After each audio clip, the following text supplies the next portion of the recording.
시작.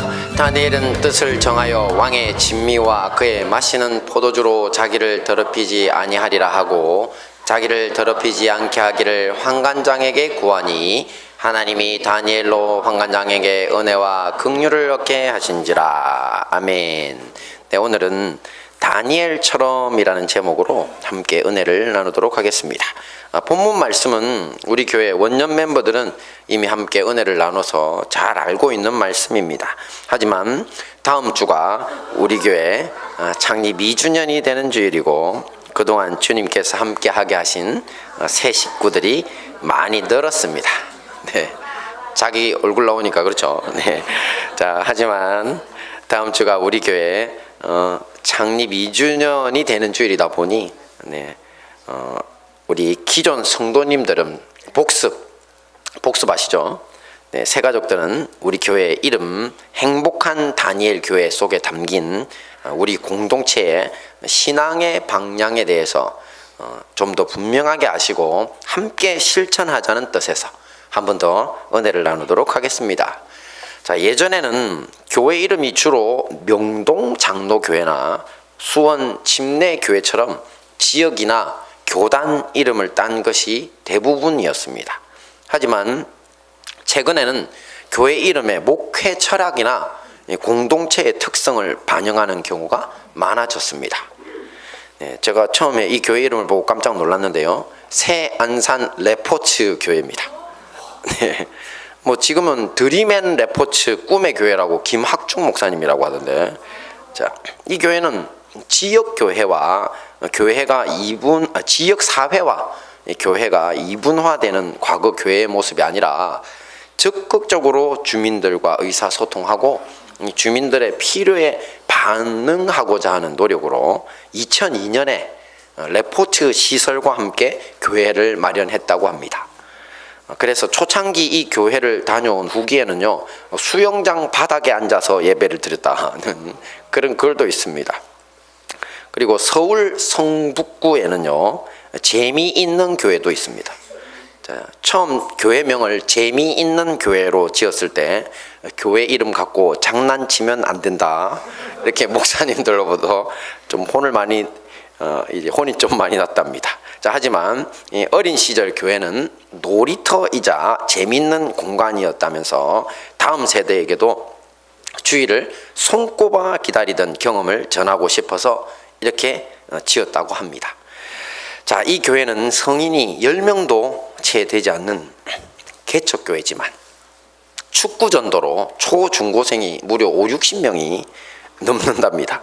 자, 이 교회 학생들로 구성된 축구팀들이 지난 4년간 축구대회에서 받은 트로피가 30여 개에 달한다고 지금 자료화면에 보이시죠? 합니다. 재밌는 교회입니다. 자, 그리고 또 서울 양천구에는요, 도토리 교회도 있습니다. 네, 도토리가 흉년에는 구휼식품이 되고 또 오염된 물도 정화시키는 등 해독식품인 것에 착안해서 이름을 지었다고 합니다. 그래서 제가 저 말이 맞는지 많은 자료를 검색해 보니까 도토리가 특별히 장에 있는 독을 풀어준답니다. 그 떡떡한 타닌 성분 때문에. 그리고 피를 맑게 해요. 그래서 혈액 관련된 질환, 장 관련된 질환에 드시면 암 환자들한테도 그렇게 좋답니다. 그래서 진짜 도토리를 구해서 상복하십시오. 사실 도토리는 아무 독이 없고 그리고 아무리 많이 먹어도 해가 없습니다. 네, 제가 40일 금식 마친 후에 권사님이 절대 음식을 조심해야 되는데 무조건 실컷 배 터지게 드셔도 되는 게 있다고. 도토리? 무기입니다. 40일 금식을 마치고 아무리 많이 먹어도 오히려 회복이 속히 되지 전혀 몸에 문제가 없습니다. 그래서 일주일 내내 도토리묵 엄청 먹었습니다. 네, 정말 좋습니다. 배부르고 그리고 몸 개운해지고. 반드시 여러분 몸 안 좋으신 분들 있죠. 배에 가스 차시는 분들 드십시오. 그래서 이 교회가 이런 도토리의 효능을 착안해서 하나님의 선한 영향력으로 생명을 살리고 이 타락한 세상을 정화시키자는 의미로, 또 그리고 도토리 키재기란 말이 있습니다. 그죠? 네. 네, 아는 말 나왔습니다. 그죠? 네. 도토리 기재기. 그러니까 누구나 하나님 없이는 연약한 존재라는 뜻도 이 교회 이름에 담았다고 합니다. 참 좋은 것 같습니다. 자, 이 교회들처럼 우리 행복한 다니엘 교회도 그 이름에 이유가 있습니다. 자, 앞에 붙은 행복한이라는 수식어는요, 부르기 좋고 정감 있고 또 우리 교회 공동체 구성원들의 특징을 반영하는 말입니다. 곁을 한번 돌아보십시오. 아프거나 건강하거나 아니면 있거나 없거나에 상관없이 우리 형제 자매님들은 모두 다 예수님 때문에 행복한 사람들입니다. 할렐루야. 네, 이것이 바로 우리 교회 구성원들의 특징입니다. 자, 다음에 우리 교회에서 개척해 나갈 형제 교회 그 지역들에는요, 역시 다니엘 교회인데 앞에다가 즐거운 다니엘 교회, 행복한 다니엘 교회, 조이풀 다니엘 교회로, 그리고 저렇게 힘찬 다니엘 교회, 이렇게 하는 식으로 지역 공동체의 특징을 대표하는 수식어가 붙게 될 것입니다. 그리고 다니엘이라는 이름은 제가 27년 전 기도하던 중에 주님께서 앞으로 저에게 세우라고 하신 교회의 이름입니다. 다니엘이라는 이름은.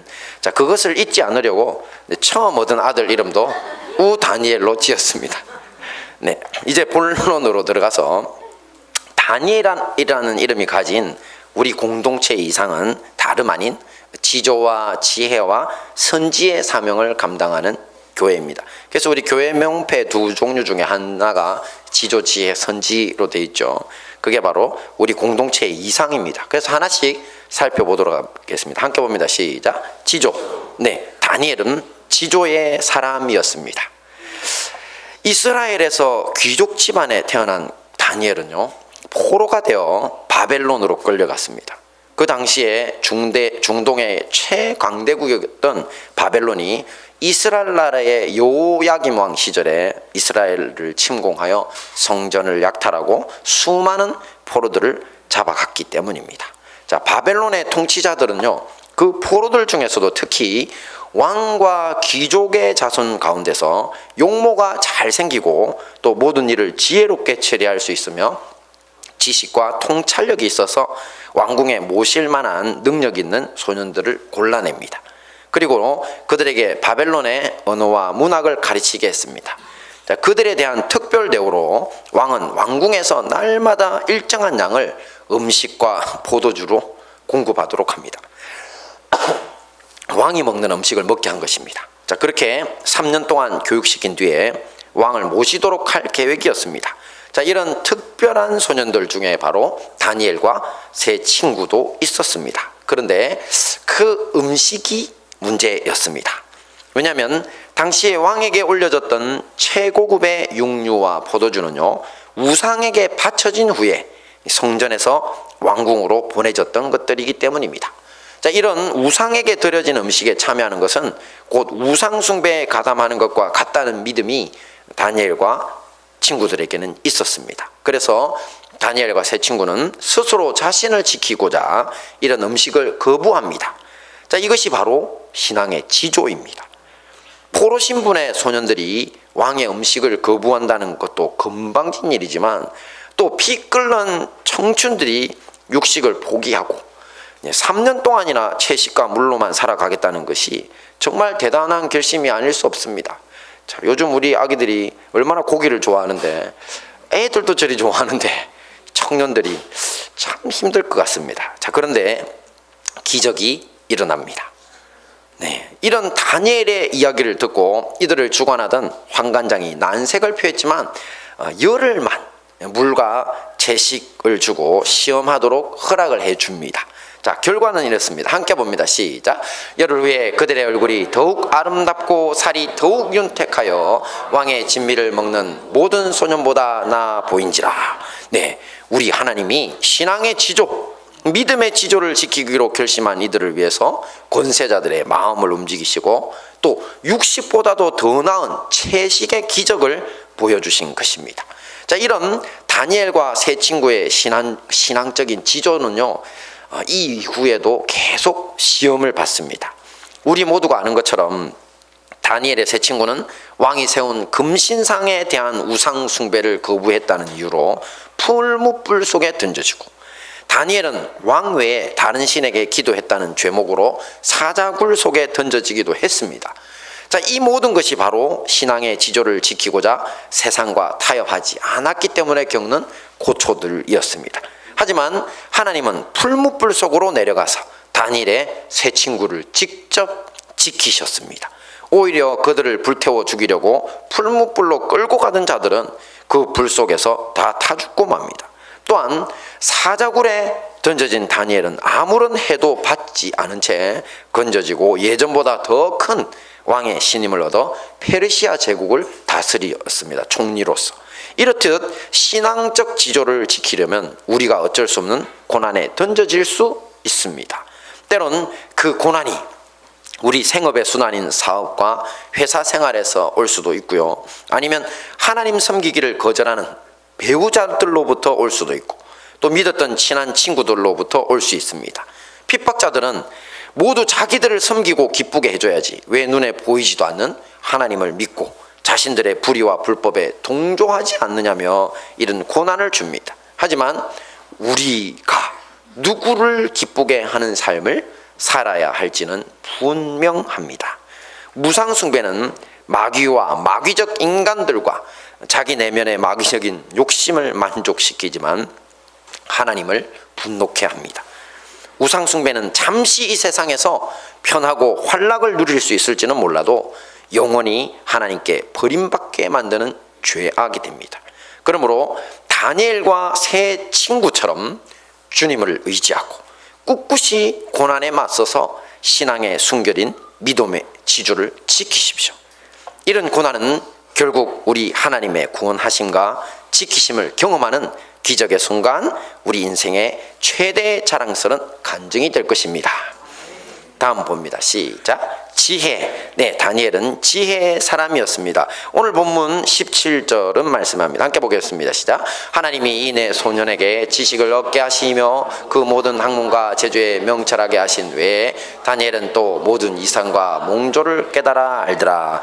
네, 지식과 학문과 재주에 명철한 것이 지혜입니다. 다니엘은 이 지혜를 가지고 총리로서 열국을 통치했습니다. 국어사전에는요, 지혜를 사물의 이치를 빨리 깨닫고 사물을 정확하게 처리하는 정신적 능력이라고 정의되어 있습니다. 교육학자들은 지혜를 경험된 지식이라고 표현하기도 합니다. 왜냐하면 머리로만 알던 지식들이 삶을 통해 내재화돼야 그것이 바로 비로소 지혜이기 때문입니다. 자, 하지만 다니엘의 지혜는 이런 국어사전적 학문적 지혜를 넘는 것입니다. 왜냐하면 그 지혜를 얻는 통로가 지식과 경험에 국한된 것이 아니라 전능하신 하나님이 함께 해주셨기 때문입니다. 함께 봅니다. 시작. 여호와를 경외하는 것이 지혜의 근본이요 거룩하신 자를 아는 것이 명철이니라. 이처럼 다니엘은 여호와 하나님을 경외하고, 저기서 안다고 할 때 아는 것은 지식이 아닙니다. 경험에서 아는 것을 말합니다. 거룩하신 하나님을 삶으로 경험했기 때문에 세상의 지혜자들을 넘는 명철함과 리더십을 가지고 열방을 통치할 수 있었던 것입니다. 그러므로 우리 행복한 다니엘 교회 성도님들과 자녀들은 여호와 하나님을 경외하고 자신을 내 삶을 통해 경험하여 얻은 지혜로서 회사 생활과 학교 생활을 리더해야 합니다. 많은 분들이 성경책을 열심히 읽으면 지혜를 얻게 된다고 하는데 반은 맞고 반은 틀렸습니다.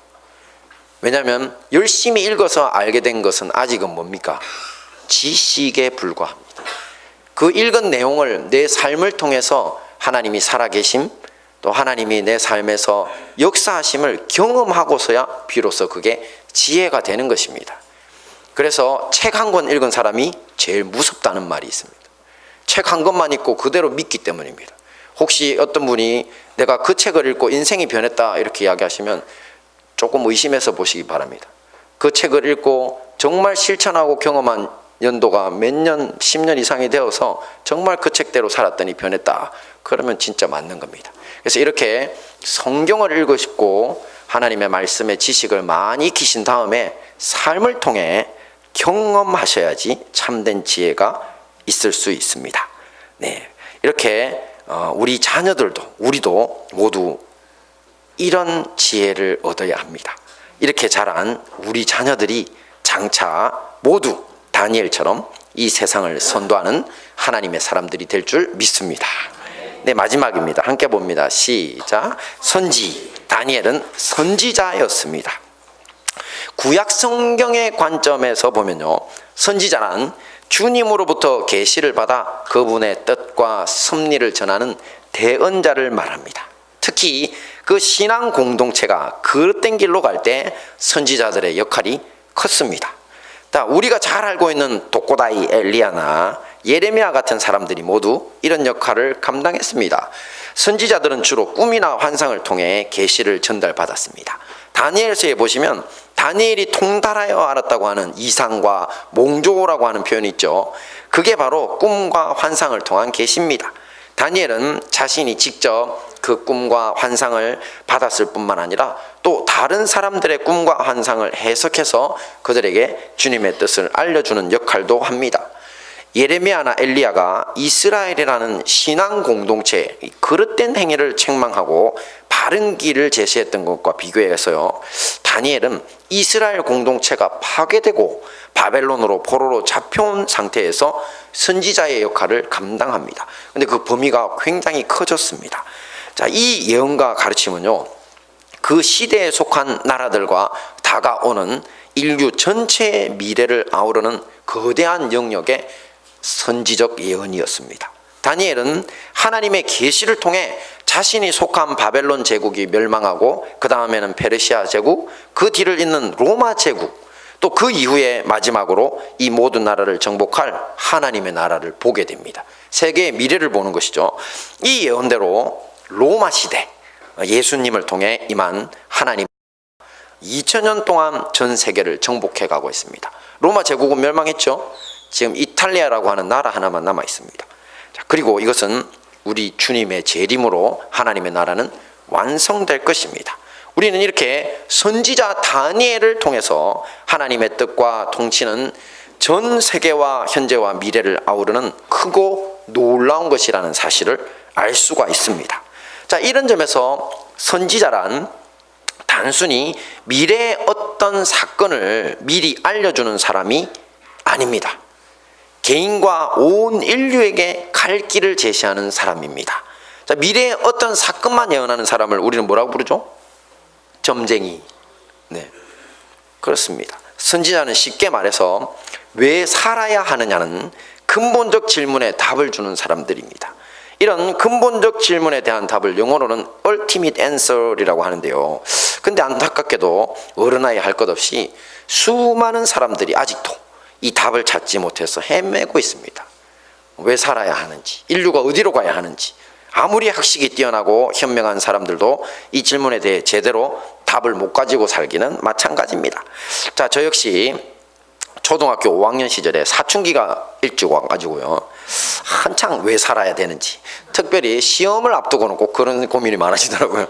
왜 살아야 되지? 네, 그 의문에 빠져서 공부도 하기 싫고 힘들었습니다. 그래서 초등학교 담임 선생님께 자, 사람은 왜 살아야 하느냐고 질문을 했습니다. 그랬더니 우리 5학년 선생님이 현대 시인인 김상용 선생님의 나무로 창을 내겠소라는 시의 마지막 구절을 인용하십니다. 함께 봅니다. 왜 사냐건 웃지요. 네, 저게 답입니까? 네, 선생님도 잘 모르겠다는 겁니다. 그죠? 조문도면 석사가이라는 한자 성어도 있습니다. 논어 2인편의 공자님의 말씀인데요, 아침에 도를 들으면 저녁에 죽어도 좋다는 것입니다. 인류의 스승으로 추앙받는 공자님도 이 왜 사냐는 것에 대한 궁극적 해답을 주는 진리를 아침에 찾으면 저녁에 죽어도 좋다고 할 만큼 찾고 있었던 것입니다. 그나마 이런 고민을 하는 사람들은 참 나은 편입니다. 우습게도 지난 수십 년간 우리 대한민국에 제시된 삶의 길은요, 부자 되는 길이었습니다. 이것은 왜 사느냐는 질문에는 전혀 관심이 없습니다. 그저 어떻게 살아야 하는지에 대한 대답입니다. 부자로 많이 가지고 살아야 하는 것이 사람들이 걸어가야 할 길이냐 되어버렸습니다, 우리 사회가. 자, 어느덧 12월 연말연시에 접어들었는데요, 어떤 말을 제일 많이 듣게 되실까요? 부자 되세요. 이 인사를 제일 많이 듣게 되실 텐데요, 모두 이런 맥락에서 시작된 인사입니다. 그래서 우리 교회에서는 이 인사 안 하시면 좋겠습니다. 혹시 실수로 하시더라도 그건 옛사람입니다. 네. 그런데 이런 부자 되는 길을 걸어왔던 사람들의 말로가 어떻습니까? 역사적으로 멀리 갈 것도 없습니다. 우리 대한민국 현대사를 보시면 압니다. 수많은 사람들이 정권을 잡고 그 권력을 이용해서 치부했습니다. 엄청난 부를 모았죠. 수천억. 여러 가지 범죄 사실로 대통령들까지 감옥에 가고 또 그분들이 거둬들였던 수천억 원의 천문학적인 추징금을 도로 토해내라고 명령을 받았습니다. 그리고 현재 전직 대통령 2분도 수감되어 재판받고 있습니다. 지금 정권도 현재 조금씩 불거지고 있는 태양광 사업 의혹 등을 통해 유추해보면 절대 향후 결과를 장담할 수 없을 것 같습니다. 참 마음이 안타깝습니다. 자, 이런 일들이 바로 갈 길을 알지 못하는 사람들의 비례입니다. 그러니 성공하고 부자 되는 길은 우리가 가야 할 길이 아닙니다. 우상숭배자들은 그것이 우리가 가야 할 길이라고 말합니다.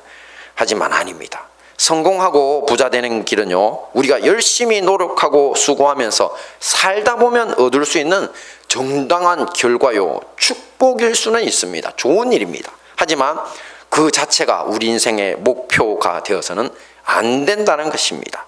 그렇다면 우리가 가야 할 길, 우리의 목표는 무엇이 되어야 합니까? 바로 우리를 창조하시고 사랑하시는 하나님 앞으로 가야 할 길, 오직 그 한 길뿐입니다. 선지자는 바로 이런 길을 알려주는 사람입니다. 바벨론은요, 넓이가 3m, 또 높이가 30m에 이르는 큰 금신상을 만든 나라입니다. 금으로 만들었어요. 도대체 돈이 얼마나 될까요? 이런 물신 숭배의 중심에서, 그만큼 바벨론이 금을 귀하게 여기고 물신 숭배를 하던 나라라는 거죠. 자, 이런 중심에서 다니엘은 하나님의 영, 성령님으로서 바벨론 왕이었던 느부갓네살을 선도했습니다. 그리고 바벨론 제국 멸망 후에는요, 페르시아 제국의 총리로도 활약했습니다. 자, 이렇게 다니엘이 물신 숭배에 물들지 않고 세상 권세 앞에 무릎 꿇지 않을 수 있었던 비결이 있었습니다. 함께 봅니다. 시작. 다니엘이 조서에 의인이 찍힌 것을 알고도 자기 집에 돌아가서는 그 방에 예루살렘으로 향하여 열린 창에서 전에 향하던 대로 하루 3번씩 무릎을 꿇고 기도하며 그 하나님께 감사하였더라. 네, 다니엘은 바로 기도와 감사의 사람이었기 때문에 이것이 가능했다는 것입니다. 당시 다니엘을 시기하는 권력자들은 다니엘의 허물을 찾을 수 없어서 고민합니다. 왕에게 너무 혼자만 사랑받으니까. 자, 그러다가 다니엘의 기도의 습관을 이용해서 그를 제거해보자고 계획을 세웁니다. 그리고는 왕에게 찾아가서 앞으로 한 달 동안 누구든지 우리 왕 외에 다른 신들에게 기도하는 자들은 다 굶주린 사자우리에 처넣겠다고 우리 명령을 내십시오. 이렇게 왕을 부추깁니다. 왜냐하면 고대 사회의 왕들은 자기들의 이름을, 중국도 보시면 천자라고 불렀죠. 천자가 뭡니까? 영어로 Son of God입니다. 하나님의 아들.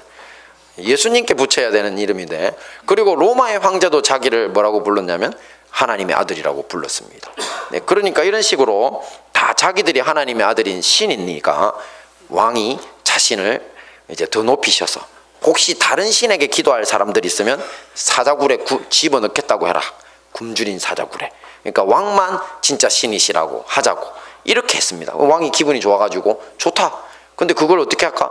네, 도장 찍어달라고. 이걸 페르시아 전체에다가 이제 방문을 붙여가지고 이제 조서를 써서 내보내겠다고. 그래서 왕이 도장 찍어줍니다.